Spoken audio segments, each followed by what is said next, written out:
മുതിർന്ന മാർക്സിസ്റ്റ് നേതാവും മുൻ മുഖ്യമന്ത്രിയുമായിരുന്ന സഖാവ് വി.എസ്. അച്യുതാനന്ദൻ മരിച്ച് മൺമറഞ്ഞു.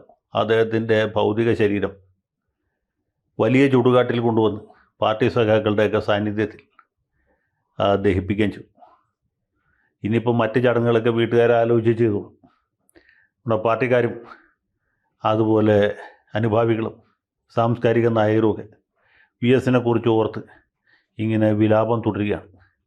ഈ നാട്ടിലുള്ള മൊത്തം മുതലകളും കരഞ്ഞ് കരഞ്ഞ് കരഞ്ഞ് ഇപ്പോൾ അറബിക്കടലിൻ്റെ ഉപ്പ് രസം വർദ്ധിച്ചു എന്നാണ് നമ്മൾ മനസ്സിലാക്കുന്നത്. അതിനിടയിലാണ് ഒരു അപസ്വരമായിട്ട് നമ്മുടെ സഖാവ് പിരപ്പങ്കോട് മുരളി രംഗത്ത് വന്നു.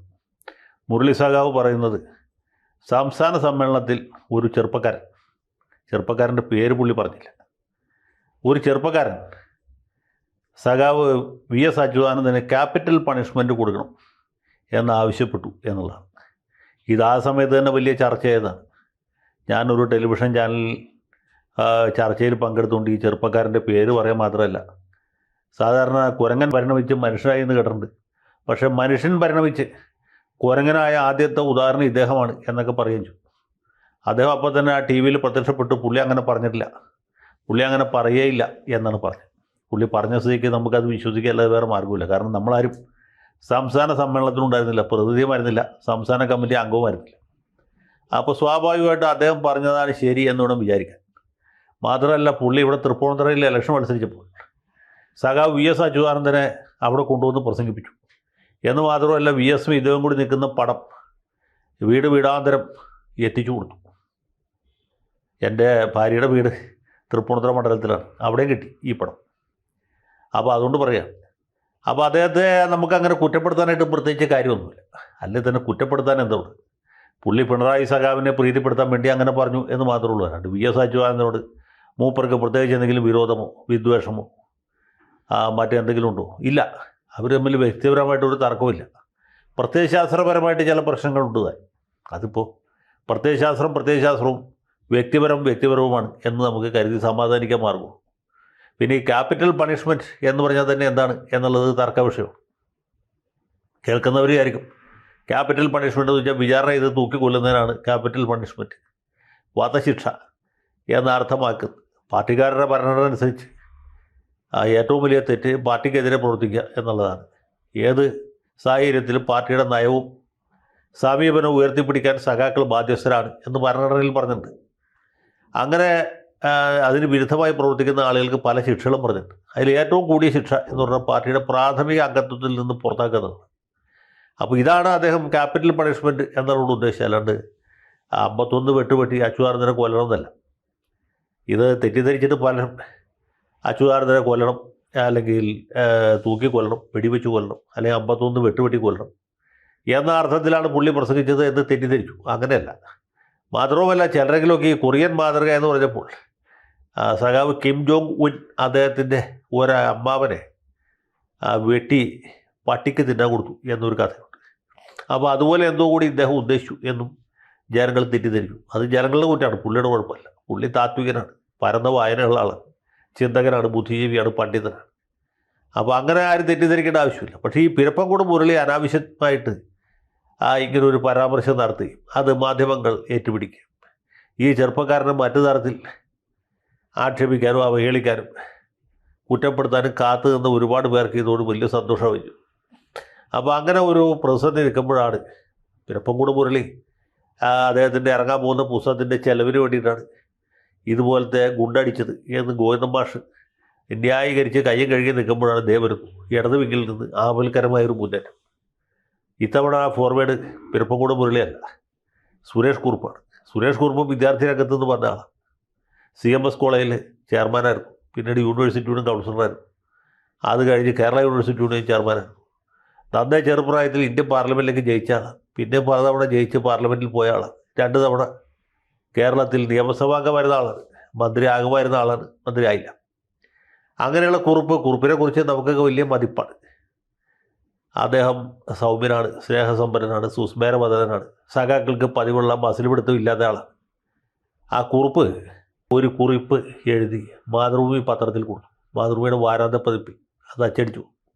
അതിൽ വി എസിനെ കണ്ടത് മുതൽക്ക് പരിചയപ്പെട്ടത് മുതൽക്ക് വി എസുമായിട്ടുള്ള സൗഹൃദം സൗഹൃദമൊന്നുമില്ല, വി എസിന് ഇദ്ദേഹത്തോട് സൗഹൃദമൊന്നും ഉണ്ടായിരുന്നില്ല എന്നാണ് പറയുന്നത്. പിന്നെ വി എസുമായിട്ട് അടുപ്പം ഉണ്ടായത്, വി എസുമായിട്ട് അടുത്ത് നിന്ന് അകലെ നിന്നും കണ്ട കാഴ്ചകൾ.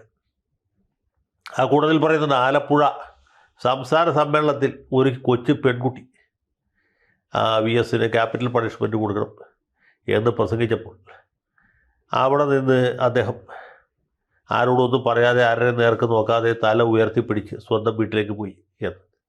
വി എസ് സമ്മേളനത്തിൽ ഇറങ്ങിപ്പോയത് ശരിയാണ്, അത് വി എസിന് വയറിന് സുഖമില്ലാത്തതുകൊണ്ടാണ് എന്നാണ് പാർട്ടിക്കാർ അന്ന് മുതൽക്ക് ഇന്നുവരെ പറഞ്ഞുകൊണ്ടിരിക്കുന്നത്. വി എസ് കാലത്ത് കഴിച്ച ബ്രേക്ക്ഫാസ്റ്റ് അത്ര ശരിയായിരുന്നില്ല, അതുകൊണ്ട് പുള്ളി വയറ് സുഖമില്ല പോട്ടെ എന്ന് പറഞ്ഞ് പോയി എന്നാണ് പിണറായി സഖാവും അദ്ദേഹത്തോട് അടുപ്പമുള്ള മറ്റ് സഖാക്കളും പറഞ്ഞുകൊണ്ടിരുന്നത്. അത് തെറ്റാണെന്നാണ് ഇപ്പോൾ കുറുപ്പ് പറയുന്നത്. കുറുപ്പിന് മാത്രമേ അറിയാവൂ. ഏതായാലും ഇദ്ദേഹം ഇറങ്ങിപ്പോയി എന്നുള്ളത് ശരിയാണ്. അത് ഒരു കൊച്ചു പെൺകുട്ടി പറഞ്ഞതുകൊണ്ടാണ് എന്ന് പറഞ്ഞു. അപ്പോൾ ഈ ആലപ്പുഴ സമ്മേളനത്തിൽ പങ്കെടുത്ത പെൺകുട്ടികളെ കുറിച്ചൊക്കെ വലിയ അന്വേഷണമായി. അപ്പോഴാണ് അതിൽ ഏറ്റവും ചെറുപ്പക്കാരി അല്ലെങ്കിൽ ഏറ്റവും കൊച്ചുകുട്ടി എന്ന് പറയുന്നത് നമ്മുടെ സഖാവ് ചിന്താ ജെറോമാണ് എന്ന് മനസ്സിലായി. ചിന്താ ജെറോം അപ്പം തന്നെ എന്നെ കണ്ട കിണ്ണം കണ്ടു എന്ന് തോന്നുമോ എന്ന് ചോദിച്ച പോലെ, അല്ലെങ്കിൽ കുമ്പളങ്ങ കട്ടവൻ തലയിൽ പപ്പിരിപ്പുണ്ടാവും എന്ന് പറഞ്ഞ പോലെ തപ്പി നോക്കിയിട്ട് പറഞ്ഞു ഇല്ല ഞാനങ്ങനെ പറഞ്ഞിട്ടില്ല എന്ന്. മാത്രമല്ല ആ സമ്മേളനത്തിൽ ഒരാളും പറഞ്ഞിട്ടില്ല എന്നാണ് പറയുന്നത്. സഖാവ് ശിവൻകുട്ടിയും പറയുന്നത് അത് തന്നെയാണ്. സമ്മേളനത്തിൽ ഈ ആര്യം ഇങ്ങനെ ക്യാപിറ്റൽ പണിഷ്മെൻറ്റ് എന്ന് പറഞ്ഞിട്ട് തന്നെയില്ല എന്ന് പറയുന്നു. ശിവൻകുട്ടി പറഞ്ഞ് നമുക്ക് തെറ്റിദ്ധരിക്കേണ്ട ആവശ്യമില്ല. അപ്പോൾ ഞാൻ പറയാൻ പോകുന്നത് ഇതൊന്നുമല്ല. സത്യത്തിൽ പാർട്ടി സമ്മേളനത്തിൽ സഖാക്കൾക്ക് അഭിപ്രായ സ്വാതന്ത്ര്യത്തിന് അർഹതയുണ്ട്. അവർക്ക് എന്ത് അഭിപ്രായം പറയാം, രൂക്ഷമായ വിമർശനം നടത്താനുള്ള സ്വാതന്ത്ര്യമുണ്ട്. ആ സ്വാതന്ത്ര്യമായിരിക്കും നമ്മുടെ ഈ നേരത്തെ പറഞ്ഞ ചെറുപ്പക്കാരനും ഇപ്പോൾ കുറുപ്പ് പറയുന്ന കൊച്ചു പെൺകുട്ടിയെ നടത്തിയത്. അതിലെന്താണ് തെറ്റുള്ളത് എന്ന് നമുക്ക് മനസ്സിലാവുന്നില്ല. ഇനി സഖാവ് വി എസ് എന്തിന് ഇറങ്ങിപ്പോയി? അദ്ദേഹത്തെ പോലെ ഇത്രയും പരിണത പ്രജ്ഞനായ, ഇത്രയും കൊല്ലത്തെ അനുഭവപരിചയമുള്ള ഒരാൾ, ഒരു കൊച്ചു പെൺകുട്ടി ഇദ്ദേഹത്തെക്കുറിച്ച് ഇങ്ങനെ ഒരു ബുദ്ധിശൂന്യത അല്ലെങ്കിൽ മണ്ടത്തരം അല്ലെങ്കിൽ അതിന് കവിഞ്ഞ ആവേശപ്രകടനം നടത്തിയെന്ന് കേട്ട് ഇറങ്ങിപ്പോകേണ്ട ആവശ്യമുണ്ട്. ആ കുട്ടിക്ക് ബുദ്ധിയില്ല, വിവരമില്ല, പാർട്ടിയിൽ പ്രവർത്തിച്ച് പരിചയമില്ല, സിന്ധു ജോയിയുടെ ഒരു പുനരവതാരമാണ് എന്ന് കരുതി ക്ഷമിച്ചാൽ മതി. അതിന് പകരം പുള്ളി അവിടെ നിന്ന് ഇറങ്ങിപ്പോയി. അപ്പോൾ ആരാ മോശക്കാരൻ? ചിന്താ ജെറോമാണോ അച്യുതാനന്ദനാണോ? എൻ്റെ അഭിപ്രായത്തിൽ അച്യുതാനന്ദനാണ്. ഇനിയിപ്പോൾ ചിന്താ ജെറോം വിമർശിച്ചു എന്ന് കരുതി അച്യുതാനന്ദന് എന്തെങ്കിലും അപകർഷം സംഭവിക്കും? നിങ്ങളൊന്ന് ആലോചിച്ചു. അങ്ങനെ ഒന്നും സംഭവിക്കുകയില്ല. അച്യുതാനന്ദൻ ആരാണെന്ന് നമുക്കറിയാം, ചിന്താ ജെറോം ആരാണെന്ന് നമുക്കറിയാം, ഇനിയിപ്പോൾ പറഞ്ഞ് സ്വരാജ് ആരാണെന്ന് നമുക്കറിയാം, ഇവരൊക്കെ പോയ അവിടം വരെ പോകും എന്ന് നമുക്കറിയാം. ഈ കൊഞ്ചൻ ചാടിയ മുട്ടോളം പിന്നെ തുള്ളിയ ചട്ടിയിൽ എന്ന് പറഞ്ഞ പോലെ അത്രയേ ഉള്ളൂ. ഇതൊക്കെ ഇന്നലത്തെ മഴയ്ക്ക് മുളച്ച തകരകളാണ്. അധികം നാളൊന്നും നിൽക്കില്ല. വി എസ് അച്യുതാനന്ദൻ വെച്ചാൽ ഒരു വടവൃക്ഷമാണ്. അദ്ദേഹത്തിന് ഇവരൊന്നും കൂസേണ്ട കാര്യമില്ല. EMSനെ ഭയപ്പെടാത്ത ആളായിരുന്നു അച്യുതാനന്ദൻ. ആ അച്യുതാനന്ദൻ ഈ ചിന്താ ജെറോമിൻ്റെ വിമർശനം കേട്ട് അവിടെ നിന്ന് ഇറങ്ങിപ്പോയി എന്ന് എനിക്ക് വിശ്വസിക്കാൻ പറ്റുന്നില്ല. ഇനി ചിന്ത അങ്ങനെ പറഞ്ഞു, അച്ചുമ്മാൻ അങ്ങനെ ഇറങ്ങിപ്പോയി എന്ന് വിചാരിക്കും. എങ്കിൽ തന്നെ കുറിപ്പിനെ പോലെ ഒരാൾ മാതൃഭൂമിക്ക് കുറിപ്പ് എഴുതുമ്പോൾ ഇത് എഴുതാൻ പാടുള്ളൂ? എൻ്റെ അഭിപ്രായത്തിൽ പാടില്ല. അതൊക്കെ ക്ഷമിച്ച് കളയണം, മറന്നു കളയണം. മാത്രമല്ല പാർട്ടി അച്ചടക്കം എന്ന് പറഞ്ഞൊരു സാധനമുണ്ടല്ലോ.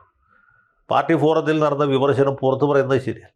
ഇനി പുറത്ത് പറയുകയാണെങ്കിൽ തന്നെ അത് സത്യവിരുദ്ധമായിട്ട് പറയാൻ പാടുള്ളൂ. ഇപ്പോൾ ഈ നേരത്തെ പറഞ്ഞ ചെറുപ്പക്കാരൻ ഇങ്ങനെ ക്യാപിറ്റൽ പണിഷ്മെൻറ്റ് കൊടുക്കണമെന്ന് ഞാൻ പ്രസംഗിച്ചു എന്ന് തെളിയിക്കാമോ?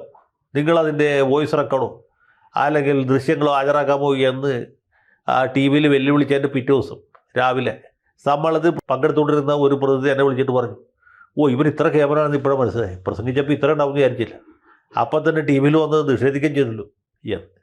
അപ്പോൾ അങ്ങനെ വേണം ചെയ്യാനായിട്ട്. നമ്മൾ പാർട്ടിക്ക് അകത്തൊന്ന് പറയാം, പാർട്ടിക്ക് പുറത്ത് വേറൊന്നും ചെയ്യുക. ചെയ്ത കാര്യം ചെയ്തില്ല എന്ന് പറയാം, ചെയ്യാത്ത കാര്യം ചെയ്തു എന്ന് പറയാം. അതാണ് പാർട്ടി പ്രവർത്തനം, അതാണ് വിപ്ലവ പ്രവർത്തനം. വെറും പ്രവർത്തനമല്ല, വെറും രാഷ്ട്രീയ പ്രവർത്തനമല്ല. അപ്പോൾ ഇങ്ങനെയുള്ള കാര്യങ്ങൾ ലംഘിക്കുന്ന ആളുകളെ, മാത്രമല്ല പിണറായി മഹാരാജാവിനെതിരെ പുറത്താരെങ്കിലും അഭിപ്രായം പറയാൻ പാടുണ്ടോ? അങ്ങനെ അഭിപ്രായം പറഞ്ഞാൽ വലിയ തെറ്റാണ്. അപ്പോൾ പിരപ്പംകോട് മുരളിയെയും സഖാവ് സുരേഷ് കുറുപ്പിനെയും വൈകാതെ പാർട്ടി കുലംകുത്തികളായിട്ട് പ്രഖ്യാപിക്കും. പിന്നെ വെട്ടിൻ്റെ കാര്യം അത് പിന്നെ കമ്മിറ്റി കൂടി പിന്നീട് തീരുമാനിക്കും. ഏതായാലും മുരളി സഖാവ് തിരുവനന്തപുരത്തും കുറുപ്പ് കോട്ടയത്തും ആയത് ഭാഗ്യം. കണ്ണൂർ ജില്ലയിലങ്ങനെ ആയിരുന്നെങ്കിൽ ഇത് പറയുന്ന സമയത്തേക്ക് കോട്ടയം അവിടെ പുഷ്പചക്രത്തിന് വില കൂടിയാണ്. ഞാനിപ്പോൾ തൽക്കാലം ഇത്ര പറയുന്നുള്ളൂ. രക്തപതാക സിന്ദാബാദ്, രക്തസാക്ഷികൾ സിന്ദാബാദ്.